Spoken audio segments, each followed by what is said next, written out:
ইতালির রাজধানী রোমের মন্তানিওলা এলাকায় সন্ত্রাসী হামলায় এক বাংলাদেশি যুবক নিহত হয়েছে।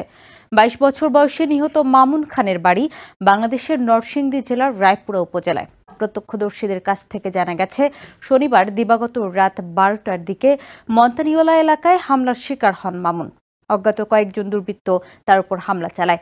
গুরুতর আহত অবস্থায় স্থানীয় হাসপাতালে নেওয়ার কিছুক্ষণের মধ্যেই কর্তব্যরত চিকিৎসক তাকে মৃত ঘোষণা করেন। মামুন খান দীর্ঘদিন ধরে ইতালিতে কর্মরত ছিলেন। তার এই অকাল মৃত্যুতে রোম প্রবাসী বাংলাদেশি কমিউনিটিতে শোকের ছায়া নেমে এসেছে। এই ঘটনায় কেউ গ্রেপ্তার হয়নি। স্থানীয় প্রশাসন গুরুত্ব সহকারে ঘটনার তদন্ত শুরু করেছে। দ্রুত এই ঘটনার সুষ্ঠু তদন্ত ও সন্ত্রাসীদের গ্রেপ্তারের দাবি জানিয়েছে প্রবাসী বাংলাদেশিরা।